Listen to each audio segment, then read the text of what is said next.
You don't need to be near Abraham Lincoln to get on your knees. But if you could get it.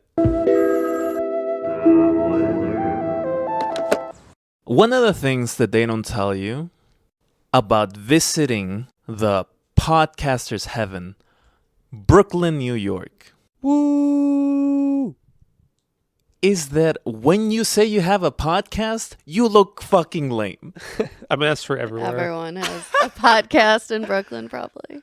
We are in Brooklyn, New York. That's right. And I am AP, and I am joined by Marcy. with our good friend Bridget. Woo! Welcome to the pod, Bridget. Thank you for having me. Yeah, Bridget is a teacher. She's the mother of 3 cats, and she's my favorite laugher in the entire universe. makes an incredible tres leches. Not true. I don't cook for shit or bake. Yeah, but we're excited to have Bridget on here because I actually was just looking through my texts and I found in 2020, Bridget and I had a conversation about Escola. Oh my god. Yeah, it was wow. like in December of 2020. We were both watching Search Party, and then we were talking about that, and then like I was like, I know I've seen Escola somewhere before, and then I texted you, and I was like, it was from Mozart in the Jungle, and then you're like, oh, I want to watch that show, and then you sent me like the videos of like Escola's viral videos, and so yeah, that's where it all began. Oh my god, I still need to watch that show. I still haven't. Yeah, I feel like watching Mozart in the Jungle in 2024 for the first time would be a somewhat strange experience because I'm like, there's like zero cultural pressures to watch that show now. Right. But maybe you could be like, damn, actually, like you all didn't give the show the accolades they deserve. But that's the perfect pocket to be in, to just be like, oh, I could do this at my own pace, at my own breeze. Yeah. Yeah, Bridget's gonna take a tractor and make her own path. Big green tractor. Yeah. And we're talking about Escola because we did something last night. Yeah. No, it wasn't a felony. We went to Broadway to see Oh Mary. Yeah, my first Broadway show. My first Broadway show too. It was very fun. Yeah, my first time in New York City altogether. And yeah, I'm glad that we went to a Broadway show. And I'm glad we went to this one because Escola, a very, well, we just watched like a Jimmy Fallon like interview with Escola. Is it really an interview? The man was so sloshed. It was like a Slurpee. Yeah. Jimmy was like, yeah, this is the most acclaimed show of the year. And then Escola was like, calm down. Like, it's overrated. And, so part of me wants to be like, Escola, creative genius. But part of me wants to be like, you know what? Cole doesn't want us to hype them up too much. Right. So, it's like Escola is a creative genius in training. Like someday they're going to be a creative genius. I think Escola's best work is ahead of them, and I can't wait to see it. Yes. There was sort of like talk after the Tony nominations were announced that they weren't like nominated for anything, and people were surprised. But yeah, maybe in the future, that's in the cards. The Tony Mafia didn't make this person a Don.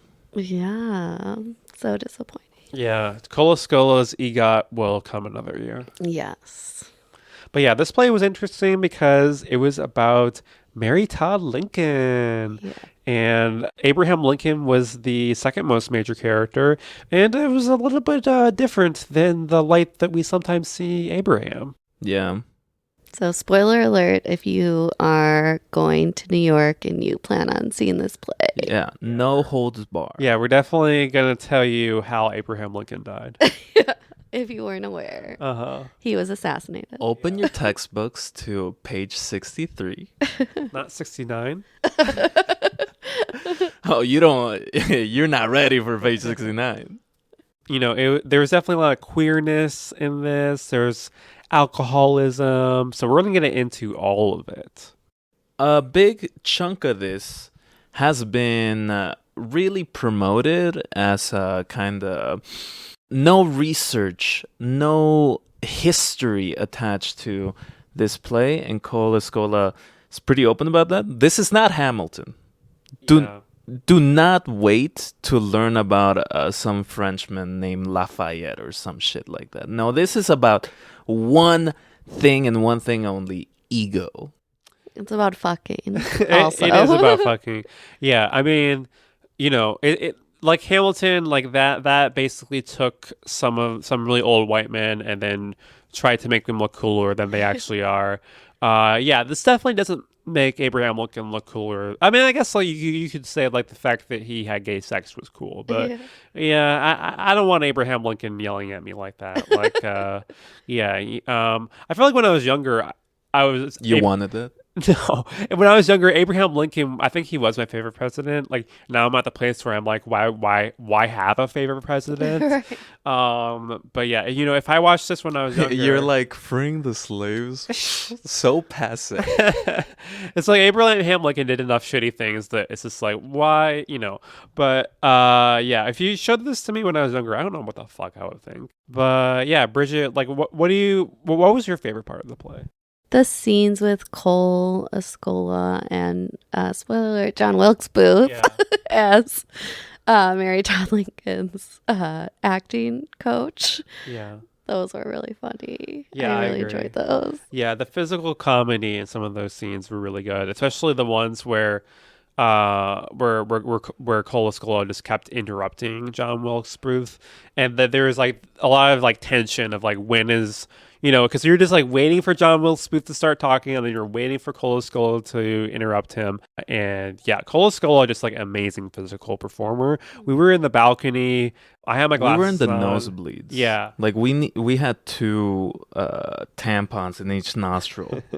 Yeah. AP had his monocle. I didn't have a monocle, but I feel like I could, I still was able to really appreciate a lot of the physical comedy that was happening, even like in Cole Escola's face. And when like physical comedy, I knew was part of this, but I am so surprised. Cole Escola like fake vomiting into a bucket, incredible! It was so fun. Yeah, and the section that was on the desk when Mary was trying to get down, but she was too nervous to even just get down from like a 2.5 foot desk, only for the resolution to be hilarious. Incredible. That was funny. Yeah, Cole Escola just like has a way of like milking every single moment that just like really works in theater. Well, since we're talking about our favorite moments, I'll say for me, the number one was when Mary Todd Lincon was doing an audition and forgot her book, and she is being the nurse from Romeo and Juliet, and so she basically just improvs it, and it's just like so funny because like she's taking kind of like the general ethos of the nurse and just like dialing it up to 100, which is already a very over the top character. And I think also it brought me back to high school a little bit because I acted in Romeo and Juliet. That was the only play. No. The only play I ever acted in. I For played now. for now. I played one of the friars in that show, which, I basically had like one scene where I had dialogue, and like I was just like a townsperson for the rest of it. I got to like, waggle a sword around. But yeah, I'm glad that brought back those memories. That's cool. Waggling a sword is a good job if you could get it. Yeah, our chemistry teacher did lessons because he knows a lot about swords. Of course, he's exactly who you'd expect to be, a very nerdy white guy. Yes, you don't say. You don't say. Yeah, and then I hopefully he's not listening, and no one from that play is listening. But I remember that our teacher, our drama teacher, was a little bit annoyed with him sometimes. That he was with the sword. Yeah. That he was focusing more on the sword play, and it was getting in the way of the storytelling. Oh my God. Yeah, That's so funny. I also remember that the guy I was paired with was I told my friends that I'm gonna stick you a few times, which he wasn't supposed to do because no one's supposed to die in that scene. But I'm like, okay, whatever, who cares? So you've been in a knife fight. Yeah, knife fight. It's a fight for your life. Little lemon demon for all of you. I feel like I don't have a specific favorite part, but the one that I go back to a lot in since I've watched the show is when John Wilkes Booth is like looking for the book because Mary lost it. Typical. And he's looking around the desk, and then he finds a gun. Yeah. And then, like, in this very quick moment, he points it towards the audience, and the lighting changes, and he's in the spotlight for maybe 2-3 seconds. And then it goes back to just normal lighting. And I just found that so beautiful. I found that so quick and such a fun little joke. Yeah, I loved the lighting, like the use of lighting and sound and set design was really cool. Yeah, like the moment the AP is talking about, it's very clearly like, you know, poking fun at the fact that like it's doing Chekhov's gun. It, like you see the gun in the first act, you see the gun in the second act, the gun goes off in the third act.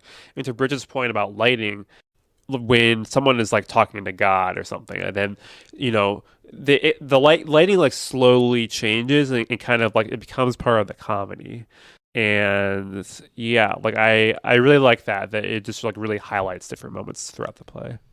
And part of that is, you know, when you think about Lincoln, you think about just a couple of things, right? It's like him being tall, he wears a hat, he kills a bunch of Native Americans, and like he got shot in a theater by a guy named Booth while he was in a booth. But there is one thing that like this show had that I think a lot of people nowadays carry around about Abraham Lincoln, which was maybe he was a little fruity with it. Yeah. Yeah, that's what we talked about last night, Marcy, about there's rumors about him being gay. Yeah, and of course, like this play, it plays a lot of it for humor of like, you know, him getting a blowjob under the desk. Incredible scene. I loved it so much. Yeah, it's great because like, you know, he's basically saying "oh God" throughout most of it, which like, you know, we already know that he talks to God a lot, that he yells a lot, that he's like angry a lot. So like, it made sense in the context. And then like Mary comes in and he talks to Mary, then Mary leaves, and then suddenly the soldier gets out from behind the desk and just like stands there. To give a proper shout out, Lincoln is played by Conrad Ricamora, and that soldier Kyle is played by Tony Mancht. Yeah. So that moment was definitely really good. And yeah, it's interesting because like we find out that John Wilkes Booth had an affair with Lincoln as well, and of course John Wilkes Booth has feelings for Lincoln that don't really seem to be reciprocated. We've all been there. We've all been in love with a man who's been like, Yeah, I feel like the queerness of Lincoln in this, like I would say I have somewhat complicated feelings about it, where I think it's definitely funny. I'm glad that like the queerness is like out in the open, but I think the thing is it's not trying to be like good queer representation. Right. Yeah, so it's like I don't need to like have it be that. But yeah, I don't know. What did you think, Bridget? I liked how it was so like just upfront, yeah, in its queerness, like unapologetically gay. Like I thought that was awesome, like and refreshing. One of the things is that it is so upfront. Lincoln is apologetic once because he's like praying to God, where he's like, "Can you please like get rid of this war, and can you get this woman off my back?" And then he says, "And if that happens, I ain't never gonna touch another cock again." But in that blowjob scene, he's like in the formation of the prayer where he has his like hands extended out and like in this kind of like tight, kind of like a grotesque face. And that's when we see the reveal. And I'm just like, oh, fuck yeah. Not to be too English 101, but that repetition. Yeah. And I do think that there's something queer just by Escola, who's non-binary, playing Mary Todd Lincoln and having this romance with John Wilkes Booth. So really, like, every character, like, you could even say, someone putting some ice cream on their pussy. Maybe there's a little bit of queerness there too. So everyone gets to be a little bit gay. Nothing queerer than ice cream. On your pussy. Yeah. Specifically. Yeah, I haven't tried that before, but maybe in the same sense. You're more of a gelato gal. Yeah, we were talking earlier about how AP hasn't been part of a community of people who all swap spit, and how it's okay that as a baby queer, that AP can have some things in the future, and maybe having ice cream in my pussy is my future. It did make me curious, like the sensations that were described by the character Louise. Of when she did that, I was like, now I'm curious. Yeah, makes me wonder, what's better, like full fat ice cream or like sugar-free ice cream? I think mainly the temperature would be. Yeah. I wonder what Froyo is like. Yeah, are we talking vegan ice cream? Are we talking Ben and Jerry's? Like, what's going on here? That scene, like, definitely one of the biggest laughs was when Mary Todd Lincon promised not to tell, and then immediately when Lincoln comes in, just immediately blurts it out. That was amazing. That was so funny. And one of the things that I really want to propose to y'all is one of the things we talk about is we're gonna steal this directly from Muna, and that is the gay shame of it. Mm-hmm. What in your lens, what is the gay shame that Lincoln and John Wilkes Booth and Kyle, I guess, who are the most outwardly queer characters in the play? What do you think their gay shame is like? Yeah, it's supposed to take place in the time period that it does, and there has to be that expression of gay shame based on it being the 1800s. Yeah, Abraham Lincoln, he's trying to be president at the same time. He's got. And the play makes him seem really inept, where he's just I don't know what to do about this war. 50% of the North hates me, 100% of the South hates me. That's 75%. There's a little math for everyone. And then it's he feels shame, he's trying to tell God that he's not gonna be gay anymore. And you never really get the full perspective of the soldier, if he's just doing this because he's been coerced into it. He does seem to he goes gay for pay. Yeah, he uses that to get a promotion and get a pony and some other things. So there's definitely good for him. Work it. Yeah, make what that mouth do. Yeah, and John Wilkes Booth, meanwhile, is kind of he's using all of his relationships in order to get what he really wants, which is Abraham Lincoln.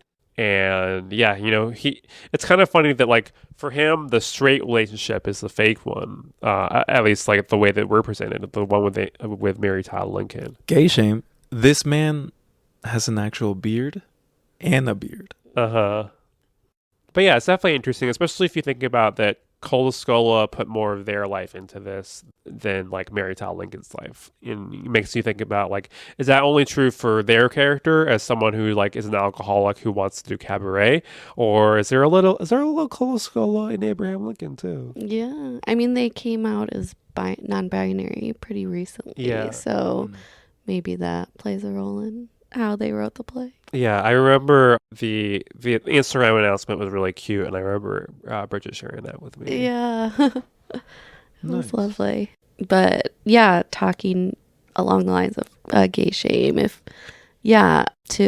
was thinking a lot about how two of the main actors, Conrad Ricamora, who plays Abraham Lincoln, and the actor who plays Booth, they are both in Fire Island, which takes place in present day. And yeah, it's lovely to see if you want to see a movie that isn't about gay shame.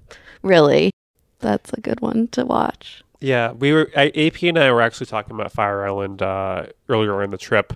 Neither of us have seen it, but I listened to the Bo and Yang episode of Gayotic, and he was talking about how like being in that movie actually it made it brought up some trauma for him because his character like is seen as not as sexual as like the other characters, and it brought him back to a time when he wasn't seen as desired, and so that was really interesting. Couldn't be me. Yeah.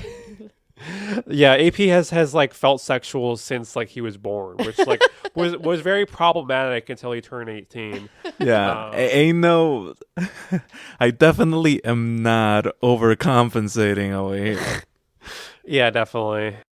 Yeah, like I'm definitely glad that like so many different flavors of queer media are out now. You know, we talked a lot about how there's like a queer explosion in music with like Muna and Chapel and Clairo and everyone else. Ethel Kane. Yeah. So yeah, let's get like all kinds of different queer shit on Broadway too. Oh, Broadway's been gay for years. Who are we kidding? Yeah, let's put some straight back into Broadway. Yeah.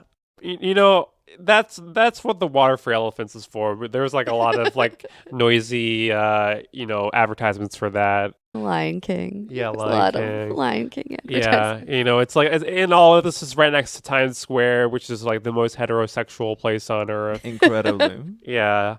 So yeah, there's plenty of gay shame to go around.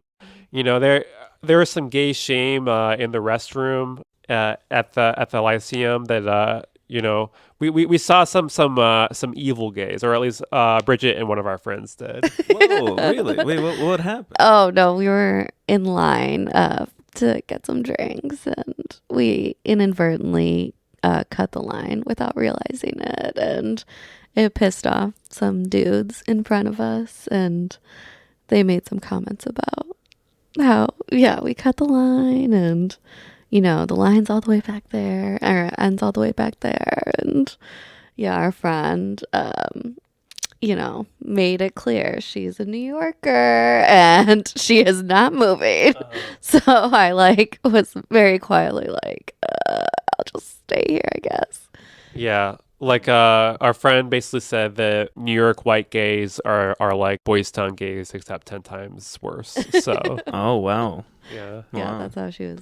I would have been like, I'm here now, fucker. Yeah. We stayed in line and we got those drinks. Yeah, you stood your ground. Yeah. So that was how we started our O'Mary experience. Uh-huh. You're like, try that in a small town. Yeah. But yeah, the audience was really into the play for sure. Like everyone, well, a lot of people were uproariously laughing and clapping, and I heard AP make one of his signature noises near the end. So Yeah, it's a loud wet fart. Was that? I was wondering. I thought it was like a call. yeah, Yeah, I was like, is this what the youths do now? No, I feel no, so AP old. is the only person I've ever heard make that noise. When that happens, like the spirit of a sea lion inhabits my lungs. And I propose that as a celebration to anyone around. Uh-huh. It did sound approving, so. Well, yeah, let's touch on the alcoholism for a bit, because that's near the start of the play, and then we can get into stuff that's closer to the end of the play. So yeah, Mary Todd Lincon, she loves to drink. She's a booze hound. Yeah, and Abraham is trying to hide the liquor from her, but she's very crafty about opening the drawer, and then she realizes that actually it's really easy to open it. Women, am I right? Yeah, and so it's like, Abraham is trying to get her off the booze, trying to throw a bunch of activities at her, but she's not into it.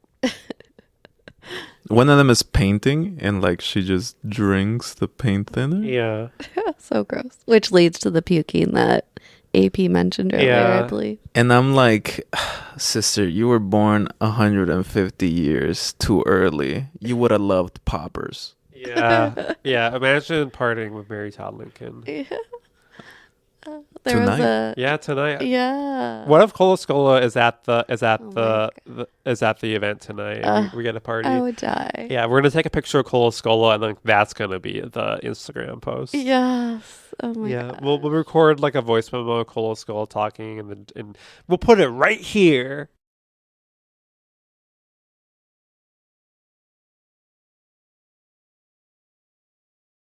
And we're back. You just heard us talking with Cole Escola at the party we went to. I hope you enjoyed that audio. It was a blast. Partying with Cole Escola was honestly the best part of New York. Like, it was a really good trip overall, but we just chanced upon Cole Escola, and wow, like I can't believe everyone from Muna was there too. Thank you so much for taking the lead. I started like babbling. I started only doing my Yeah. Bridget was dancing so hard that like she didn't even notice it. And then I was like, Bridget, Cole Escola's here. We all just circled them. Good job. And Bridget, you were the only one out of all of us who did make out that night. You didn't even know that the person that you were making out with is in Chapel Roan's band. Oh my God. And now we have Dream come backstage. true. We have backstage tickets to Chapel Roan now. I love that for It us. was pretty interesting that like the line went around the corner, and I think people just started lining up just cuz. Uh-huh. And once they got there, you were so like, Yeah. like, one for you, one for me, one for New York, one for Chicago. I was also feeling Louise, the actress who played Louise. So maybe we'll see her out tonight. Oh, yeah. That's Bianca Lay. And Yeah. we She can was ask her definitely about really the ice pretty. cream. Yeah. Yeah.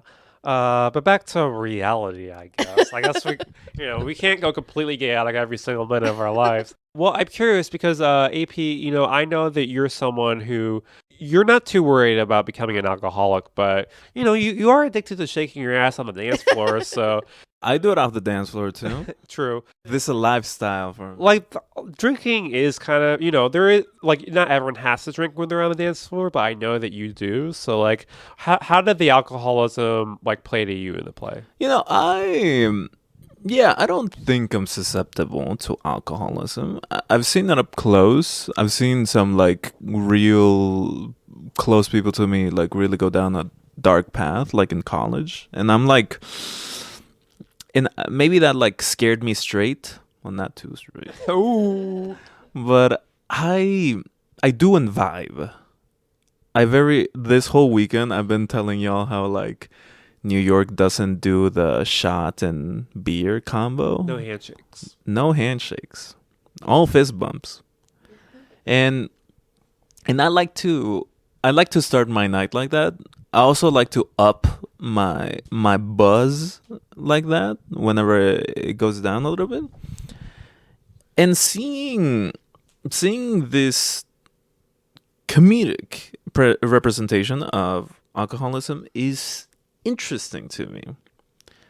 Because throughout all of it, all I was thinking is like, well, Mary isn't sneaking, some whiskey here, some whiskey there, some vodka here, some margaritas. And I thought she would. I thought that would be like a thing the character was doing. And it's a big thing in the beginning. And as the play goes on, it becomes concrete that the alcoholism is really a form of escape or a numbing agent for her, because her life is just shit and she does not want to be in this. She doesn't care about Lincoln. She doesn't care about the war. She constantly is like, the South of what? And that leads up to a moment where like she runs into a saloon and the people there know her well, and she overhears some stuff and hatches a plan to really escape this cycle of what is effectively patriarchal stifling and strangling. And so it's interesting to me. I don't know if that like matches Cole's like experience. I've never been one to use alcohol as an escape. Dancing is that for me. I'm trying to get off these streets by dancing.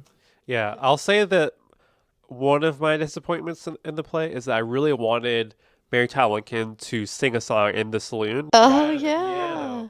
and I was waiting for that to happen. We got our medley at the end still, but yeah, I was waiting for that. And yeah, it was interesting that the alcoholism was mostly confined to the first act. I feel like Cole kind of used that as like a jumping off point for the play, but it does seem like the addiction that Mary Todd Lincon gets later on is to her potential romance with Booth. So maybe in some ways Booth replaced that, and then Booth dangles this new opportunity under her nose for her to be on stage. But Bridget, what did you think of the alcoholism in the play? Yeah, I think I agree that it was a jumping off point because, yeah, Abraham Lincoln needed to find other ways to occupy her time by like having Louise come in and like spend time with her. And then when that didn't work out, yeah, he brought in the acting coach, aka John Wilkes Booth. So yeah, I feel like, and it did result in some like good physical comedy, like we talked about earlier, with Cole like trying to pry open the drawer where the whiskey was hidden, and I didn't really think like super critically about it, or deeply about it, because I do think it was more just like a way to tell jokes and lead to the other parts of the story. Yeah, in many ways, this play is a crowd pleaser. Like, it's there mostly, I think, in order to make people laugh, make people just enjoy Cole Escola's talents. So it doesn't feel as deep as maybe some plays I've seen, but I think, like, the thing about it is that, there's, like, a lot of talk right now about, like, oh, why is The Bear the most nominated show for comedy? Like, it's not actually funny, etc. So, like, I welcome shows that are more purely funny. Yeah. Because, like, not everyone is good at comedy, and Cole Escola clearly is. Mm-hmm. Yeah, like I was actually listening to a podcast recently about a critic talking about that exact issue, is how comedies today are more like dramedies, and like they're not like the typical, or like what we're used to be known as a comedy is like a joke type format. And this play was very much like going back to like a typical comedy of like joke. Yeah. And there was like deeper meaning, like they're trying to like convey any, like, at least that was my perception of it. It wasn't trying to like say anything about society or like convey something deeper. It was just like jokes. Yeah, I mean, I think to AP's point, I think there is some like it is saying something about the patriarchy, but it's not something you have to like read Marx about to understand. Like, Right. it's it's just like Mary Todd Lincon. Here's the big spoiler: she's the one who shoots Abraham Lincoln, and it's like this very cathartic moment. And then she sings. It's not too much more than that. Mm. That's when the medley starts, and part of it is also just like there's a big old glass of something on top of a piano, and but overall, like the way that it's been promoted about like, oh, there's alcoholism, or like Mary Todd Lincoln's like an alcoholic, it's hard for me to like. I think that might be a little bit of a smokescreen, because I do like what you're saying, Bridget. It's not a negative to not have any social commentary. And in fact, it is very refreshing just seeing jokes that can be understood in just the 88-minute run. You don't need to bring anything else. Maybe some show tune knowledge, but who doesn't have that? Yeah, I spoiled myself by looking through the playbill, and I saw all the copyright acknowledgments for the songs. So I knew going in, like, there definitely was like a really big reaction when she started singing at the end. But yeah, the thing about it is that Cole is such a fun performer, catching the cane and all that kind of stuff that like, even if going into it what it's going to be, like you're going to have a good time. Yeah, definitely. Yeah, Cole did a little bit of a cat daddy move there, and I was just like, get yourself. Yeah. So yeah, overall, I was pleased with the play. I think that my least favorite part, Abraham Lincoln, that we talked on some of us talked on the train ride back about like whether the Abraham Lincoln performance was one note because of the acting or the writing, and we those of us there were all like, I think it's a little combination of both. Mary Todd Lincoln is the star, like. You're supposed to care a lot more about her than Abraham, but at the same time, like Abraham Lincoln, just like the way that he's just like yelling the entire time, and some of the cursing is funny. Some of the other cursing feels a little bit like a crutch to me. It did get a little bit old for me, so I would say that was probably my least favorite part of the play. Yeah. There's also some times where like Lincoln menaces like Mary, and like he just stands in her way, and I not to be too let me put my feminist 101 cap, but I did notice that like when those moments of like patriarchal nightmares came by with Lincoln doing that stuff, and also when John Wilkes Booth would sometimes like yell at the audience, it would be so much more dramatic, because other than that, you're just kind of like fawning over all the jokes. Yeah, like I think for me, some of the physical comedy with Cole Escola, like when John Wilkes Booth is kind of like, I'm making a motion that the listeners can't see, but essentially like kind of almost like shaking Mary like a rag doll. I think Cole put their bussy into that, so like that worked for me. But yeah, definitely some of the menacing, it's like it's always the tough thing of like, sometimes you got to put some scary patriarchal shit in your art in order to make a point about it, but I can still listen to my feelings of like, I don't like watching this part. Yeah, there's a scene where Abraham Lincoln is like screaming at Mary, and she's like on a couch kind of withering, and he's like towering over her, and it's like, it does get like very serious there. The theater became very silent, I feel like, and if it was like a drama, I'd be like, I think I would be like really taken aback, but since it was a comedy, I didn't feel like it wasn't funny, obviously, but it was like also like I didn't perceive it as I would if it was like a drama. Yeah. Mm-hmm.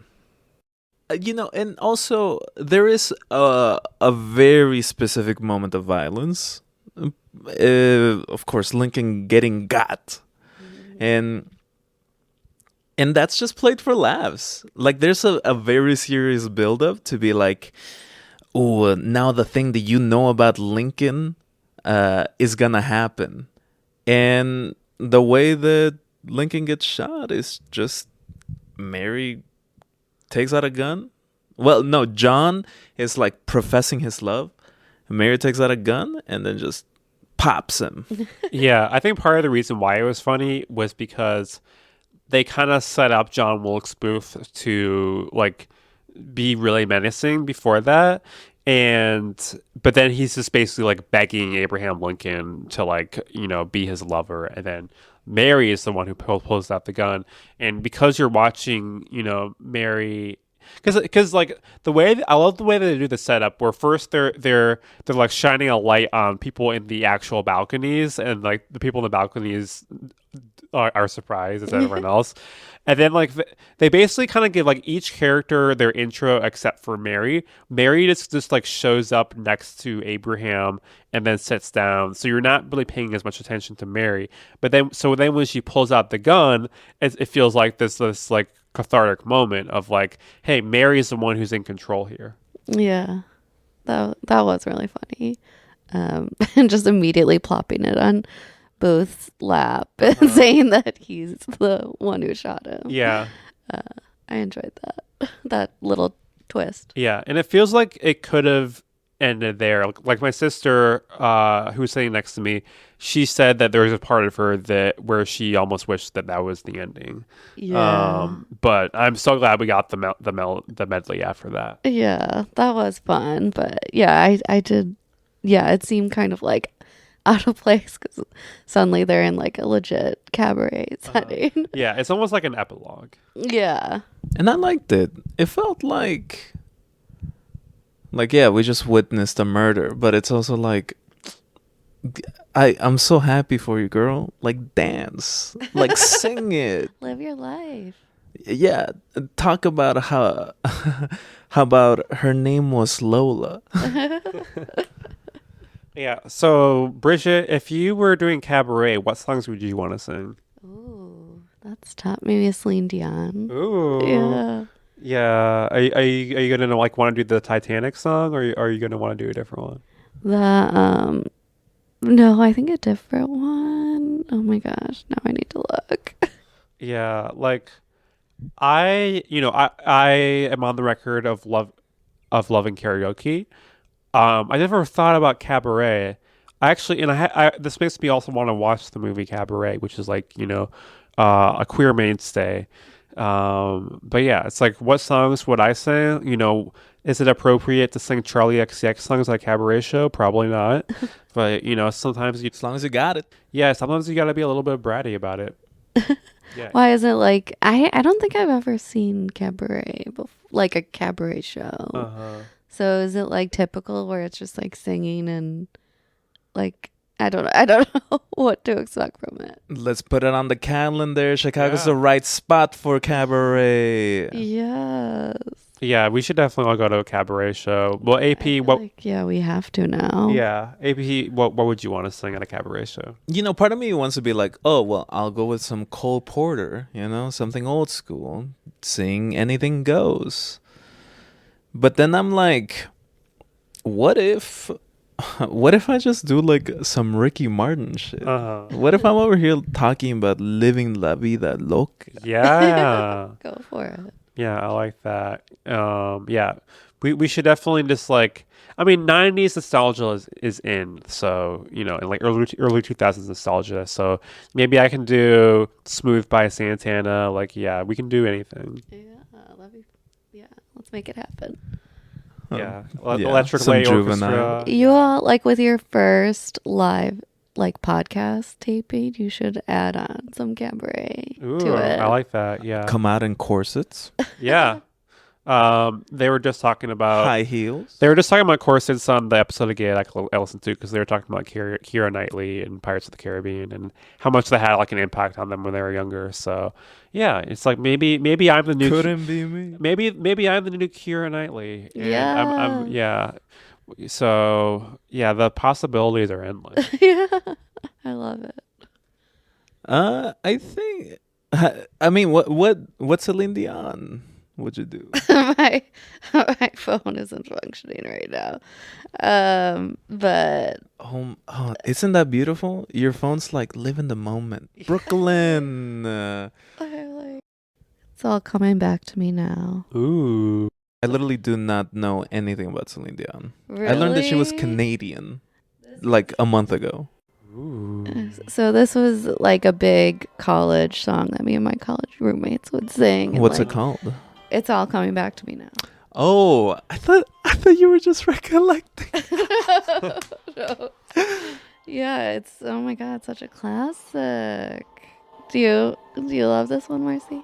I wouldn't say I love any Celine Dion songs. Like, but I always appreciate when someone sings a Celine Dion song at karaoke, because they usually go for it. Yeah. Those high notes. Just like we would like get on our knees and belt it and just act it all out. Yeah, I love to get on my knees during karaoke. It just Yeah. really adds a nice touch. You don't need to be near Abraham Lincoln to get on your knees. But if you could get it. Yeah. Oh well, that's a good question to ask. Who here would give Abraham Lincoln a blowjob. I'm on the record as a no. I'm sorry, but I am not going to give a man a blowjob ever. But... Even if you could get a pony from him? Nah. I'll just get a pony like some other way. Like I'll just go to the Pink Pony Club and find one. AP? I just don't. I don't like men that are taller than me. Sorry. Is that vain?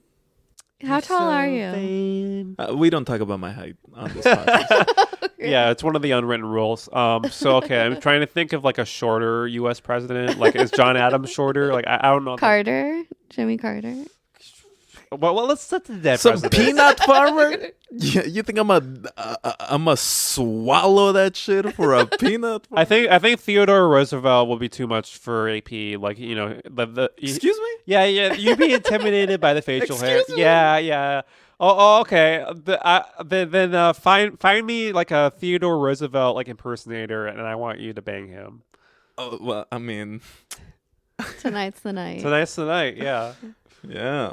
But you have a different president you're gonna go for? JFK. JFK is too hot. Like that's not fun enough. We need someone uglier than that. Yeah. Yeah, how about this? I'll just go with how about a vice president, Spyro Agnew? Ooh. I'm like, I love a liar. That's what I call my T blockers. All right, Bridget, are you giving fellatio to Abraham Lincoln, or are you choosing a different president? I mean, I think it would be fun to have a pony. Yeah. I mean, if that promise was upfront, then I might go for it. Yeah, I'm thinking of like a classy movie where like there's an implication made that Bridget's going to perform some service for Abraham Lincoln, and then the last shot of the movie is just Bridget riding a pony. Yes, off into the setting sun.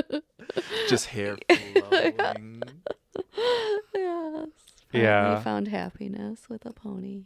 Okay, next question.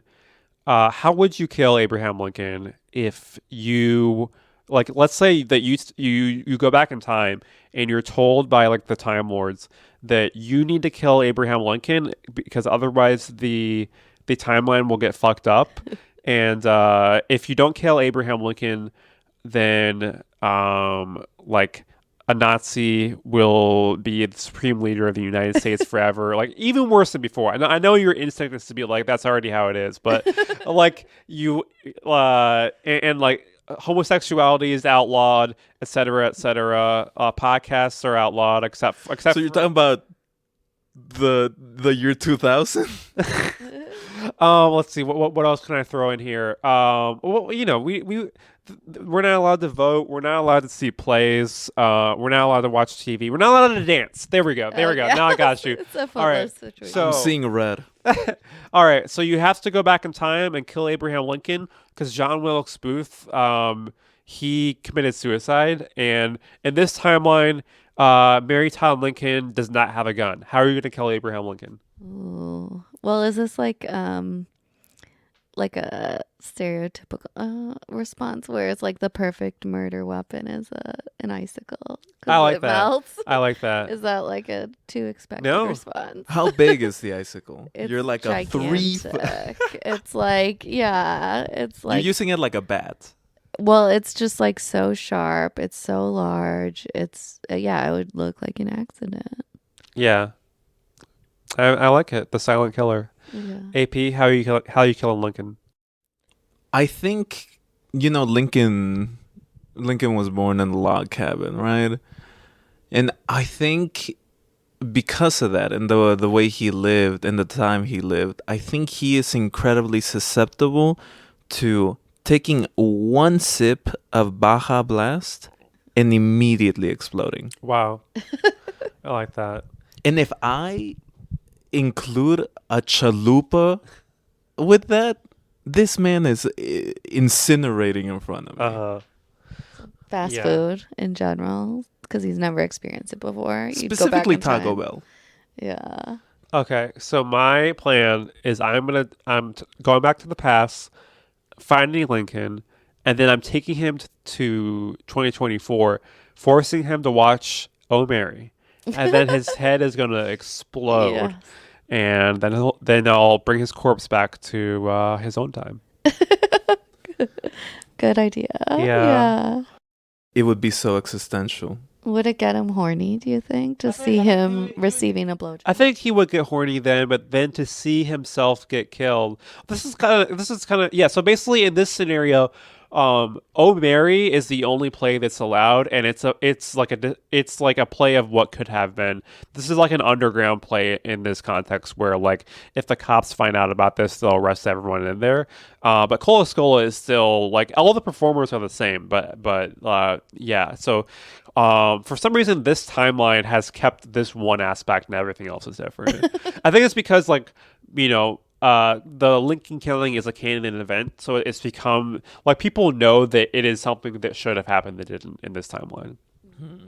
You know, that makes me wonder, like, like if we take the characterization of Lincon and Mary from Oh Mary, and we brought them to 2024, who would thrive better? Lincon just guzzling it up, or Mary being the best TikToker there ever was?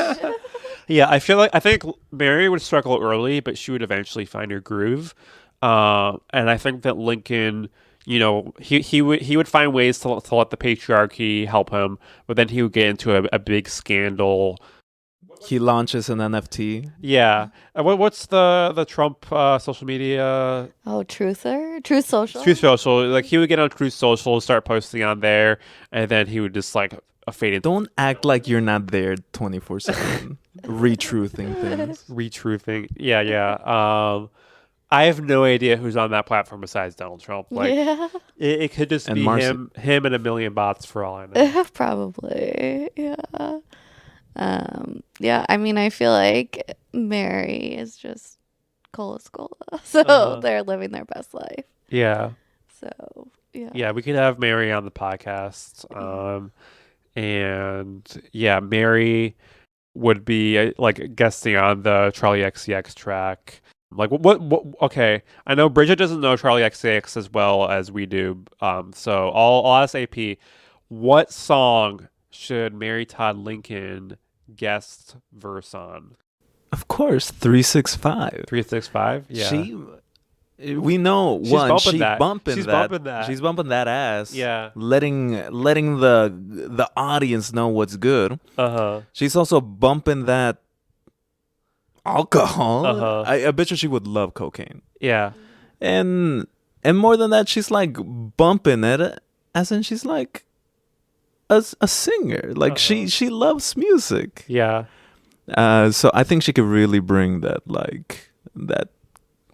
that 18th century I'm a little teapot flow. Definitely. And then Bridget, which Cage the Elephant song should Mary Todd Lincon guest verse on? Oh my god. The only one I know that always blasts when I turn on my car that now I can't even remember the name of it. What is that song is like so much a part of Bridget's DNA that like to Bridget it doesn't even have a name. Like it's like the car engine turning on. Like there's no other context needed for this. But when Mary Todd Lincon starts singing on it, that's when you're really like Mary Todd Lincon is gonna like sing, Bridget, the name of the song is blah blah blah. Is it Ain't No Rest for the Wicked? Or like yeah, what is it? I think that is right. Yeah, I don't know if this Is happens it to I other Walk people. a Lonely Road? Every time I turn on my car, this specific song by Cage the Elephant blasts. I guess because it's like first alphabetically in my Apple Music. And you love to speed to that, right? I immediately turn it off because it annoys me so fucking much now that it like automatically plays. So if anyone who is tech savvy has... Have you tried deleting the song? I should try that. I never even thought about that. Yeah. You would throw this song down a flight of stairs. Yeah, basically. Yeah, I imagine like eventually like aliens are gonna capture Bridget and they're just gonna like start playing this song and see how Bridget responds. Bridget's gonna immediately like reveal the nuclear codes because obviously in this scenario Bridget's like the president of the United States. Well, I mean, now we're just talking about Saucer Country. Welcome back to Saucer Country. We are talking about New Mexico Governor Alvarado. Yeah, we got her. We got her on the pod right here. How are the aliens doing today? Oh, they're great. They also enjoyed seeing O'Mary. Yeah, like I'm sure that the aliens, they're like, yeah, well, we could try to like infiltrate different parts of government, but let's watch some plays first. Yeah, they're very gay, by the way. The aliens are extremely queer. I love that. And they love blowjobs, so of course they want to see O'Mary. I mean, they haven't had to deal with Am I an like alien? patriarchy. Oh no, you're not an alien, unfortunately. Yeah. Like if you were, we'd be putting that front and center in the podcast. You You would exploit me? Yeah, definitely. If you were an alien, if you were from outer space, we would exploit you so that we could become the #1 podcast. Yes. You wish you were an alien, basically. Yeah. Just call me a hack. Well, as someone, AP hasn't watched Hacks, and he should, because we were watching The Gayotic with Megan Sattler earlier, and she's a pretty talented comedian. She's pretty much my favorite part of Hacks. Yeah. Like, I love every scene that she's in. I can't go that far because, like, especially in the early seasons, a lot of it is like her essentially like sexually harassing her boss and Lincoln style. And it's like of course, because he's a man, like, it doesn't have the same ickiness as like the reverse, but I always feel a little bit uncomfortable with this, and I mean that's the thing, is that, like, she's someone who makes you feel uncomfortable, but like that uncomfortableness like is part of the comedy. I think, like, I liked the Gayotic with her more because it was just her being her. But yeah, I'm hoping that, like, I'm converting more people to Gayotic. So maybe Bridget's gonna like go through the same Gayotic journey that I do, where she's gonna like start listening to Muna and like watch all the podcasts. There's probably some other guests that you'll The like. mission statement of this podcast is funnel everything to Muna. Yeah, exactly. Shovel everything to Muna. It's like a high noon in a dance floor. I am imbibing Gayotic, and I think we're developing a lifestyle of Gayotic. If you haven't gone Gayotic yet, figure your shit out. Yeah. Yeah, I mean, it's never too late to go Gayotic. You can come out at any time, like call your parents on the phone, and they're like, "We already know you're gay," and you're like, "But did you know that I'm Gayotic?" We can handle you being gay, but we cannot handle you being chaotic. Yeah. It's We like, do not accept. I'm gonna be unique. I'm gonna be gay and have problems. Yeah, there's like a lot of discussion on TikTok of like the difference between being gay and queer, and like, who's a gay celebrity versus who's a queer celebrity. Let's make this clear. Alan Cummings? Being Gayotic is being queer. Like, Yeah. like we're queer over here. You're saying it's more inclusive Well, I mean, it's or like, diluted? well, I mean, a big part of being queer is like not just conforming to like the patriarchal society that we live in, and like actually fighting back, actually like fighting to end the genocide in Palestine. So yeah, while gay, it's more like, oh, I'm just gonna fuck someone and then I'm going to post online about capitalism is good. So. Like, they want to be a part of the heteronormative like society. Yeah, they just want to be accepted. Yeah. Fuck them. They're like, Boys Town, how about we call it North Halstead? Yeah, on this podcast we're homophobic, but only to like a specific subset of gay people. we're trying to grow. Like, we're trying to like become better, So like soon enough there's another like group of gay people we'll hate on. Yeah. We're open-minded but close-minded. Yeah, at the don't same worry, time. lesbians, you're safe for now, but But only for now. yeah, only for now. I mean, yeah, like I don't know if I'm ready to like hate myself, so I think we're gonna be okay for a while, because I love being a dyke, but hey, you never know. You did notoriously say, I don't think I ever had gay shame. Yeah, I did say that. I mean, So- that's the lovely thing about being trans. It's just like you switch, you have a switch, and then suddenly you're a trans femme lesbian icon, and that's all that matters. Awesome. Yeah, I mean, we're all queer on this podcast. So Bridget, you want to say anything gay into the mic? Like just a word or something? Yeah, let's just do a word. Yeah, distill all gayness into one word, please.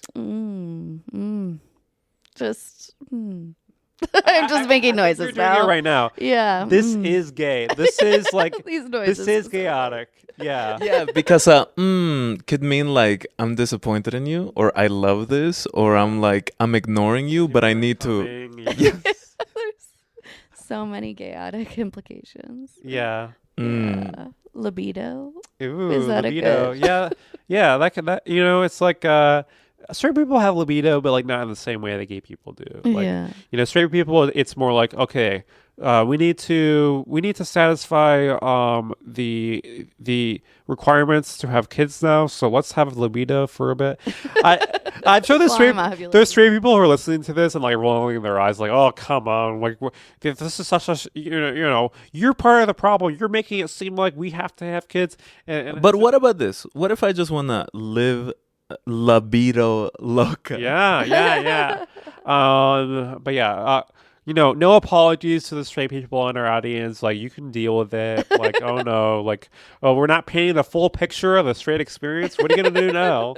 I don't even think about our straight audience or otherwise. Like, I just imagine for the duration of this podcast, you just become queer. Yeah. Yeah, it's cool. kind of like how I sometimes our statistics say that like 100% of the people who listen to our podcast are non-binary, like, which I'm sure is like really? not. You can yeah, see that? It's sometimes for specific episodes, and then for other episodes, it's like actually it's only men listening to this one.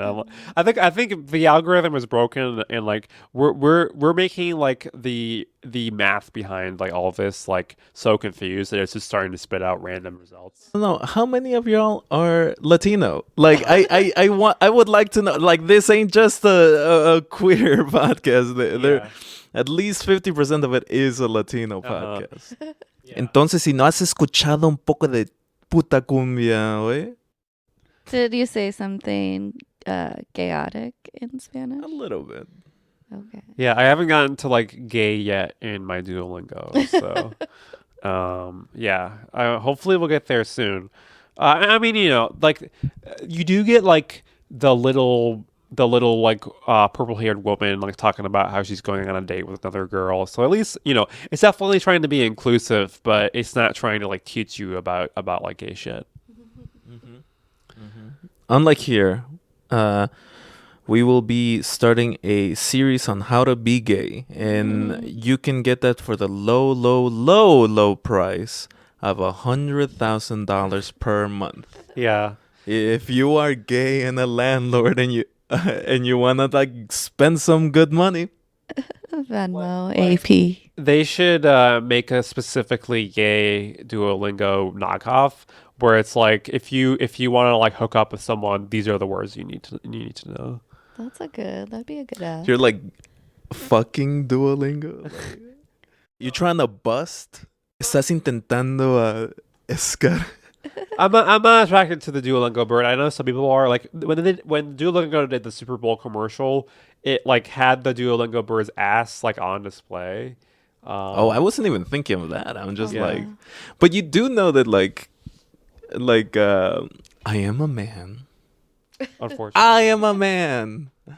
There are actual books about how to like pick up women that speak a different language. Let me that be clear. don't. I don't actually need any help doing this. This is purely for other people who need help. Yeah, I'm doing great out here. I love how you immediately shut that down.